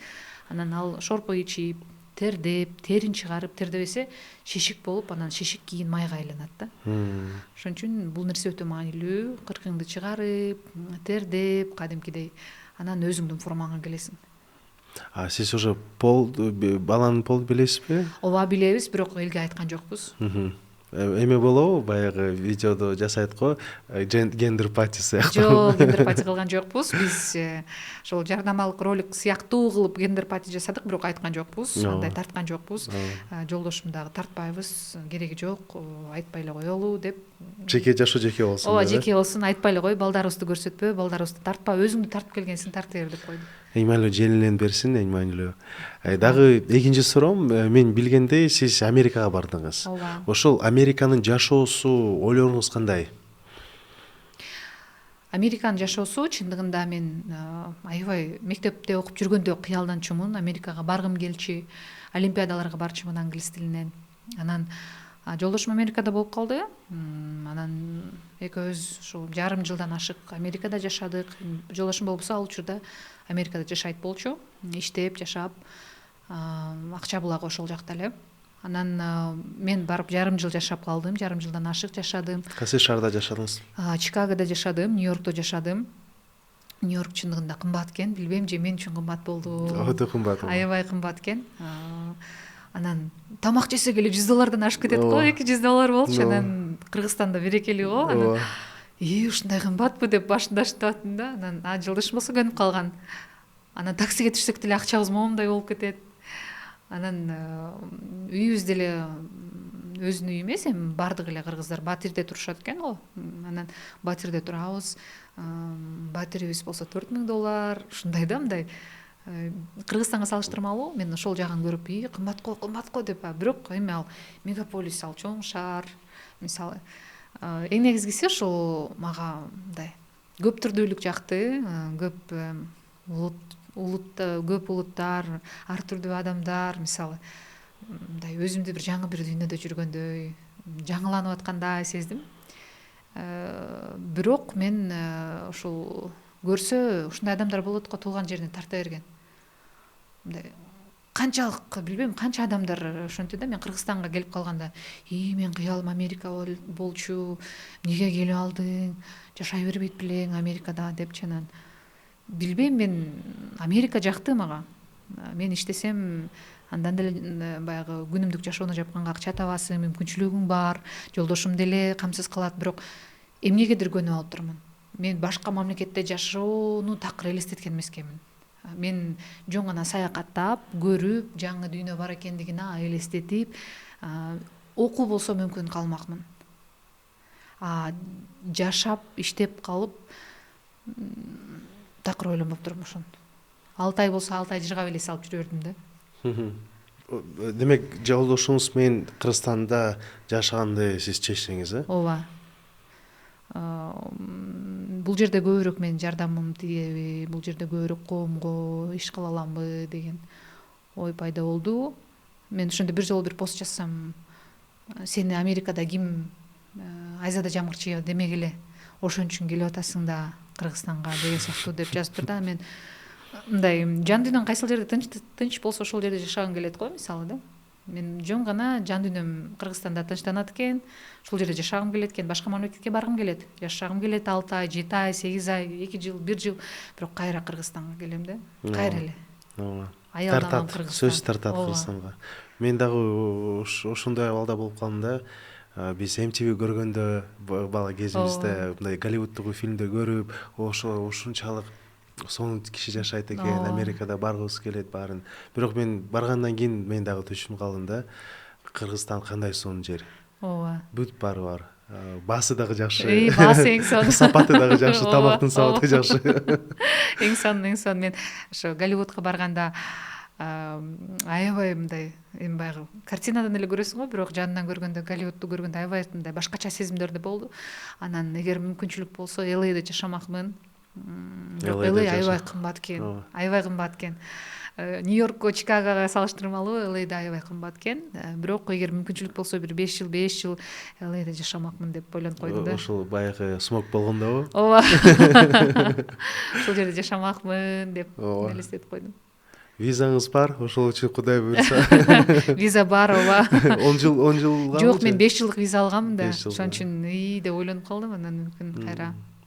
Кийинки жылда 2026 жылы дүйнөлүк чемпионат болот. Ошол биздин узбек бир туугандар биринчи жолу ошол футбол дүйнөлүк чемпионатына чыгып калды. Кудай буйрса аларды дагы колдоп барса болот. Лос-Анджелесте дагы болот го дейм оюндар. Азады мен дагы суроом бар. Ошол сиз дагы аябай көп киши менен иштейсиз. Ишиңиз мындай киши менен байланышкан. Бирок сиздин жашооңузга эң көп мындай влияние аткарган киши сиз кимди айтасыз? Жашоомо таасир берген адамбы? Мен интровертмин. Көпчүлүк ойлойт болуш керек, Айзада андай эмес деп. Бирок ошо интровертмин. Мен эч ким менен элди да көп сүйбөйм, жумушумду аткарам, анан өзүмдүн бир уяма кирип кетем да.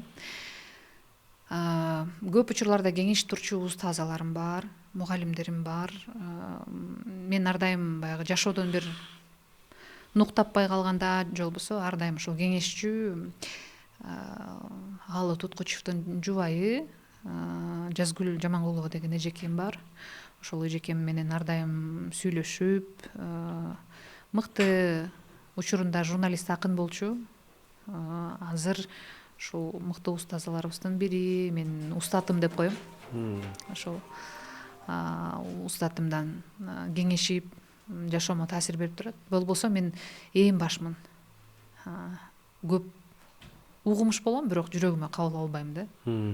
Кээ бир гана адамдарды кабыл алам. Ошон үчүн ушул устатым менен көбүрөөк сүйлөшөм. Анан жакындарыма айтсам, алардын жүрөгүн оорутуп каламбы деп корком. ошол эле апама атама маселемди айтсам, мисалы устатыма айтам, ал киши бир күндө канчалаган адамдар менен сүйлөшөт, ал менин маселемди моомдай эле могул жерде туруш керек, бул жерде туруш керек, ордунда болот, болду. Туура. Сиздин апаңыз атаңыз азыр Таласта жашайбы? Ооба, Таласта жашайт. Сиз акыркы жолу Таласка качан бардыңыз беле? Акыркы жолу Таласка мен жолдошум экөөбүз барганбыз. Ошко кетип бара жатып тийип кетели деп бир 1,5-2 ай мурда болсо керек. Сиздин пикириңиз боюнча айылдын жашоосунун эң биринчи проблемасы жана жакшы тармагы кайсы болуп эсептелет? Айылда маселе жок го, проблема жок го. Адамдарда да маселе жок го. Шаардын адамдарын карасаң, монтип маанай түшүп калган, эки кашык бириккен. Айылда андай жок го, мисалы. Ооба, баары бош. Бул жакта 2.000 долларга айлык тапса дагы моундай. Айылда 15.000 айлык табып эле жыргап жашоо. Акчасында берекеси бар. Берекеси бар. Сонун го, айылда маселе жок негизичи. Айылга барсаң маселеңди дагы унутасың да. Айыл мурдагыдай эмес. Айыл азыр бардык инфраструктуралар бар. Жол бар, магазин, дүкөн бардыгы бар, мүмкүнчүлүктөр бар. Азыр мисалы билбейм, Таластагы үйдө жакын кошуналарыбызда ар биринде душ бар, мисалы баня бар, мындай мурдагыдай эмес. Ооба, ичинде үйдүн ичинде бар, сыртында бар дегендейчи, мындай. Азыр айыл деген нерсе жок болуп калды. Азыр шаар менен айыл бир эле да. Мен айылга барганда эки нерсе мага аябай эмедет, жүрөгүм тиет да. Биринчи болсо бул тазалык. Ооба. Билбейм, чилекке каршы биз жаратылышта болгондо көбүнчөсү кыргыздар өзү эле таштанды таштайт.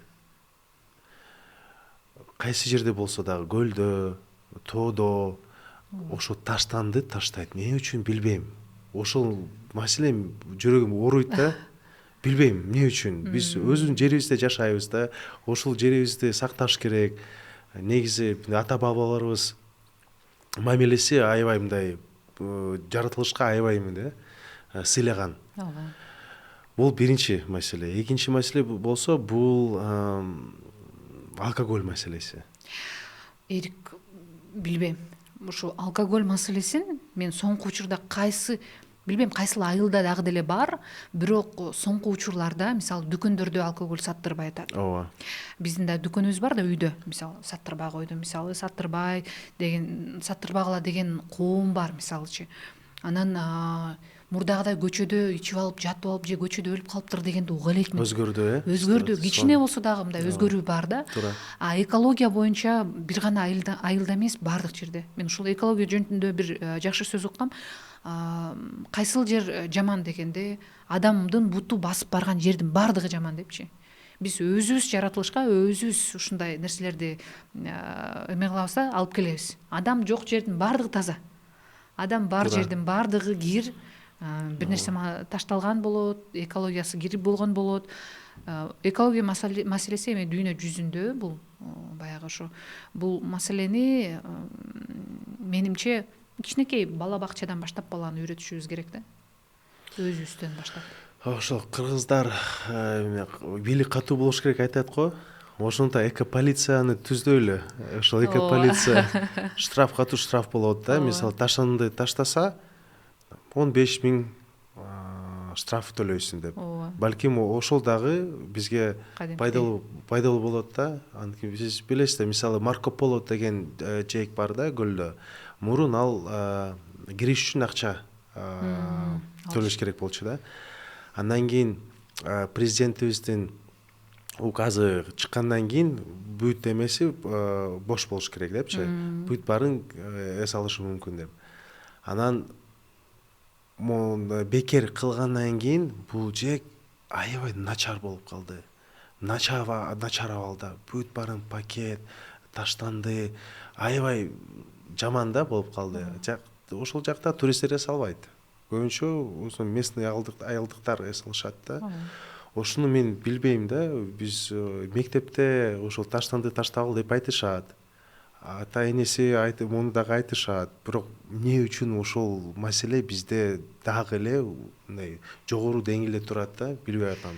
Эми ар бир адам өзүнөн башташ керек деп ойлойм. Мен жолдошум мен ар дайым күлө берет, сен дүйшүн агайсың депчи.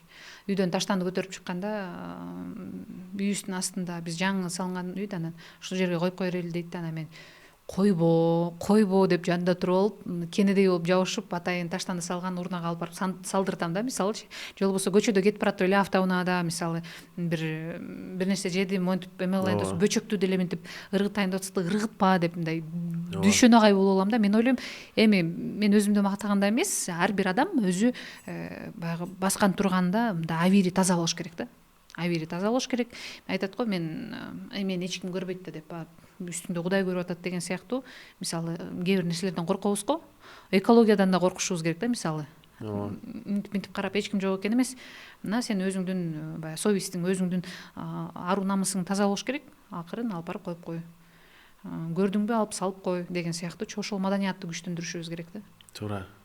Кудай буйруса эми таза болот. Сиз айткандай, мен таза болсом, сиз таза болсоң, коом дагы таза болот. Ооба. Сиз алып баруучу катары чоң концертте катышасыз же ар кандай окуялар мамлекет деңгээлинде болот да. Ошол жакта сиз кандай мындай кызыктуу окуя сизде болчу беле? Иш чараларда негизи мен аябай мындай перфекционистка деп коет го, ошондоймун. Репетицияга эрте барып алам, эрте даярданып алам. Саат момчага келдесе 15 мүнөт калганда барып алам. Анан аябай деле кызык учур болгон эмес, эң ошол кызыгы жаңы жылды ар дайым Ала Тоо аянтынан тосом да. Жыл сайын элестетиңиз. Мэрия жанагы чоң балатыны жандырат го. Анан жыл сайын мен үчүн салт болуп калган. Жаңы жылды үйдөн майрамдабайт элем. Ала Тоо аянтында алып барып түз эфирде үшүп тоңуп көйнөкчөн калчылдап, анан бирөөсүнөн бир 2024-23 жылы эртеси күнү турбай ооруп калгам. Элестетиңиз. Аябай суук, кыш, ооба. Анан эртеси күнү капельница алып деп үнүм чыкпайт. Ушундай учурлар болот. Кээде сахнада жылтырап, сахнанын артында ооруп калган учурлар болот. Бирок сиз чыктыңыз эфирге? Жок. Эме концерт бүткөндөн кийин ооруп калдым да, жакшы. Эртеси күнү капельница алып, дарыланып, анан ошо менин отпуск башталып кетти. Канча жыл ошол жаңы жылды площадьта тосуп? Бир 3-4 жыл катар менен жаңы жылды ошол Ала Тоо аянтында тосом да. Саат 12 болгондо 1, 2, 3, 2025 кош келдиң, 2024 кош келдиң деген сыяктуу болуп Ала Тоо аянтынан тосчумун. Быйыл билбейм, эми үй бүлөлүү болуп калдым. Үйдө тосомбу, же майрамдайбызбы, майрамдабайбызбы? Ошол азыр сиз 9-айда болуп атасыз. Кудай буйруса Бишкекте төрөйм, ооба. Төрөйсүз, андан кийин көлгө барасыз. Көлгө деп пландаштырып атабыз ошо. Мен ошо июлга жакын төрөйп калат экенмин. Июлда деп атабыз. Эми билбейм кайсыл күн. Жайында да ысык күндө Бишкек чоктой болуп турган учурда анан пландаштырып атабыз. Азыр көлгө барсакпы деп, көлдүн жээгинде балага дагы ыңгайлуу болсо керек, бизге да ыңгайлуу болсо керек деп. Ошол мисалы докторду андан больницаны сиз кандай тактын эме тааныңыз? Жеке клиникада төрөй турган болдум. Бул клиниканы мен дос кызым аркылуу тандап калдым. Анан ошол боюмда болгон учурда кичине бир маселе пайда болуп, башка клиникада болчумун. Чалсам, докторум, саатты карасаңыз, саат 16:50 болуп калыптыр, мен жумуштан кеттим деп койду. Скорыйга чалыңыз деп. Анан ошондон кийин башка клиникага барып, ошол клиника мени баягы сактап калуу бөлүмүндө сохраненияга жаткырып, анан кийин ушундай көп нерселер болду. Эми бул баягы ошол коомдогу сөздөрдүн айынан, пикирлердин айынан деле өзүңө мындай губка сыяктуу жута берет экенсиң да. Ошон үчүн кээде телефонду өчүрүп коюп, ушу 9 айды өткөргүм келет экен, бирок кандай болуп кеткен. Ошентип ушул жеке клиниканы тандап калгам. Дос кызым айтып, дос кызым ошол жерде төрөп, мындай жакшы мамиле кылды деген негизинде тандап калгам да. Урматтуу айындар, биздин Жашоо керемет долбоорубуздун сайтына кирип, Жашоо KG деген арыз формасын толтуруп, өзгөчө сунуш алыңыздар. Биз улантабыз. Бизде сиз билгендей Жашоо керемет деген долбоорубуз бар, аял зат үчүн. Ал жакта дагы Ажан Осунбаева сабагы бар да. Ошол сабагында подготовка беременности после родового восстановления деген темалар бар. Биздин концепциябыз ошол адамдын колесо баланса айтышат го. ооба. Демек бул акыл, эс, ден соолук, кандай руханий жашоосу. Кудай буйрса ошол деңгээлде бүт баарын тийген сабактар чыгарабыз. Сиз дагы ошол курсунда тартип жана нетворк жөнүндө сабак бердиңиз да. Бул долбоор боюнча кыска нуска маалымат айтып бере аласызбы? Ошол долбоордо сиз кандай маалымат айтып бердиңиз? Андан эмне үчүн аялзаттын, анан кийин ар бир аялдын дайыма окушу керек? Сонун суроо Эрик. Аял заты окубаса жанагындай балдар төрөлөт да. Биз балдарды тарбиялайбыз да. Ата эшикке тамак тапканы, акча тапканы, үйгө баатыр болуп келген эшикке чыгат. Үйдө балдарды ким тарбиялайт? Эне тарбиялайт да. Эне эгерде акылсыз болсо, эне билимсиз боло турган болсо, ошондой эле балдар тарбиялап берет. Мен өтө мындай көп нерсени мойнума албайм, бирок эне болуш үчүн дагы даярданып атам чындыгында. Эне болуш үчүн дагы окуп атам. Мен дагы деле ойлоном, кандай эне болом, балама кандай таасир бере алам деп. Биринчи эле бала ооз ачып көргөндө бул энеси. Эненин сүтү аркылуу бардык сенин оюң, негатив оюң, позитив оюң, сенин бир нерсени ойлонуп жатканың, кыжаалат болуп атканың бардыгы өтөт да. Анан ошон үчүн эне окуган болсо, билген болсо, билимдүү болсо, көрөгөч болсо, алдын алып коет анын. Эч нерсеси жок. Мисалычы. Ошон үчүн аял заты окуусу, билим алуусу өтө маанилүү. Биздин коомго айтып атпайбызбы? Биздин коомдо зордукталбаган аял затын кантип тарбиялайбыз же болбосо аял затына зордук, зомбулук көрсөтпөгөн эркекти кантип тарбиялайбыз деп. Эненин сүтү менен илимдүү, билимдүү, ыймандуу бала тарбиялаганды билген, сиз айткандай төрөткө чейин, төрөттөн кийинки дагы абалын контролдой билген аял гана, мисалы жүрөгү тынч, жан дүйнөсү тынч аял гана ошондой баланы тарбиялай алат да. Эгер сен өзүң кооптонуп, өзүң жаман абалда турсаң, ойлонгон абалда турсаң, аны бала сөзсүз сезет экен. Ошон үчүн энелердин, келечектеги энелердин дагы, кыз кишилердин дагы окуганы өтө маанилүү, окуу, билим алганы өтө маанилүү. Бул жөнүндө көп инсандар айтып келет. Анан жашоо керемет долбоору жөнүндө айта турган болсом, бул эң сонун долбоор чындыгында. Бул көп буттуу долбоор деп айткым келет. Көп колдуу долбоор, офлайн эмес, онлайн, бардыгына жеткиликтүү. Айыл апага жетет, шаарга жетет, мисалы да. Ошол эле айыл ападагы нетворкинг, ошол эле айыл ападагы тартип, мисалы, аябай күчтүү. Мисалы, абысындар, туугандар деген сыяктуу. Анан бул долбоордо мен ошол эң башкысы мамилени, жанагы нетворкинг жөнүндө дагы айтып бердим. Анан тартип жөнүндө дагы айтып бере алдым.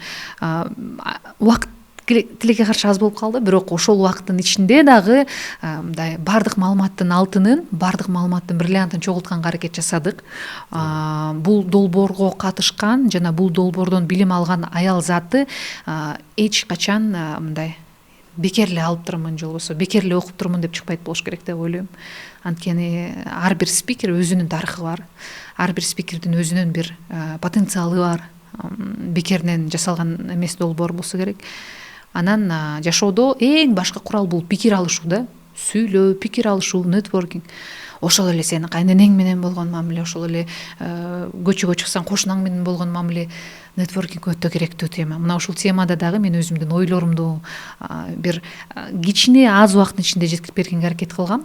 Мен ойлойм, эгер бул жашоо керемет долбооруна катышкан айымдар боло турган болсо, биздин бир коомубузга, биздин бир жан дүйнөбүздүн бир бөлүгүнө ээ болосуздар деп айта алам.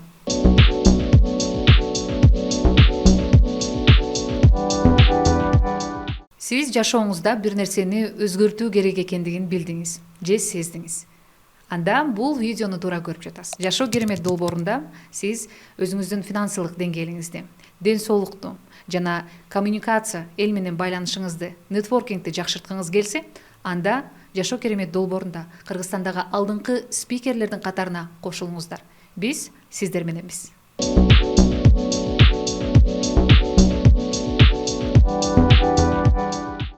чоң рахмат Айзада.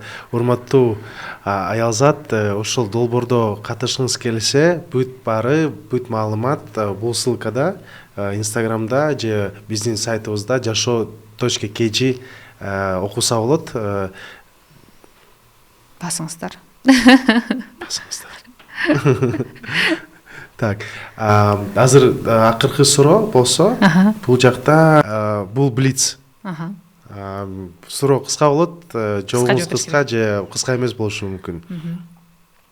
Сүйүктүү таңкы суусундук. Суу. Сахнада же кадр артында. Сахнада. Эрте туруп иштөөбү же түнкүсүн чыгармачылык. Түнкүсүн чыгармачылык. Инстаграмбы же УТРК. Азырынча Инстаграм окшойт. Мыкты салуу, тоого чыгуу же деңизге баруу. Ой, аябай кыйын суроо экен. Тоого чыгуу. Тоого чыгуу, Сизге жагымдуу комплимент. Мага жагымдуу комплимент. Сен кыргыз тилинде аябай сонун сүйлөйсүң. Айзада, сиз кыргызча аябай жакшы сүйлөйсүз. Балалыктагы кыялыңыз. Кыялымда бүгүн жашап атам. Сахна болчу, телевидение болчу. Сиз жөнүндө эл билбеген кызык факт. Мен жөнүндө эл билбеген кызык факт. Жана айттым го, жеке жашооң жок болуп калат депчи. Билбеген факт, ыйлакмын. Ыйлай берем. Мен аябай сезимталмын. Сыртымдан стерва көрүнгөнү менен аябай көп ыйлайм. Акыркы жолу качан ыйладыңыз беле? Кечээ бүрсүгүн эле бир тасманы көрүп атып эле ыйладым. Мен мындай сезимтал адам эмес болчумун, бирок боюмда бар болгондон кийин аябай өзгөрдүм. Анан социалдык тармактардан бир кичинекей баланын ыйлап атканын көрүп, аны менен кошо ыйладым деген сыяктуу да. Ошо роликте жардам берген болсо, аябай. Көрүп алып ыйладым ушундай. Бул жакшы негизи.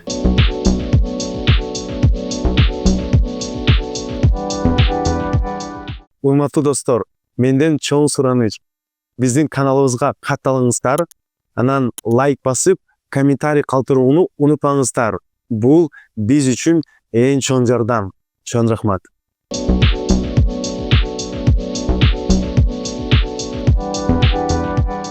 Кандай сөз мотивация берет? Кандай сөз мотивация берет? Кээде жаман сөз мотивация берет мага. Баягы мисалы, ой, сен айылдан келдиң эле го, эмне болуп кеттиңби деген сыяктуу сөздөр. Мисалы, эмне болуптур эми айылдан келсек? Чыңгыз Айтматов деле аламга жол айылдан башталат деп айткан го. Ошол сөздөр кээде мотивация берип кетет. Азыр такыр башка го, айылда жашоосу бул өзгөчө лакшери го дейт го. Баары ошо айылга баргыбыз келет да, мисалы 10 жылдан кийин Айзада кайда болот деп элестетесиз? 10 жылдан кийин Айзада, 10 жылдан кийин бир Кудайым берсе бир 3 баланын энеси болсом керек. Анан ордум ошол эле, эң башкысы үйдө, эне катары ордум бар. Анан программалардын форматы өзгөрүлгөн, бирок телевидениеде көргүм келет өзүмдү. Дуч айтат го, дуч эмес, Познер. Оказавшись перед Богом, что вы им скажете? Рахмат демекмин. Мен өзүм азыркы жашоому аябай ыраазымын, Кудайга шүгүр, рахмат демекмин. И дучтун акыркы суроосу в чём сила? Коммуникацияда эң чоң күч бул адамдар менен болгон мамиледе. Сен анын кандай кызматта экенин, кайсыл деңгээлде экениңди эмес, ошол адамдар менен мамиле кылууда, адамдар менен жакшы сүйлөшүүдө, сен кеткенден кийин алардын жүрөгүндө жакшы сезим калууда, ыраазы болууда, ошол. Айзада, чоң рахмат. Аябай сонун маек болду. Рахмат. Кудай буйрса, сиз дагы экинчи видеодо уже балалуу болосуз. Буйрса. Дайыма сизди күтөбүз. Чоң рахмат сизге. Эрик, сага да чоң рахмат. Жашоо керемет долбоор, чындыгында өзүнүн максатына жеткен долбоорлордон болсун. Подкаст үчүн дагы ыраазычылык билдирем. Аминь айтканыңыз келсин. Рахмат.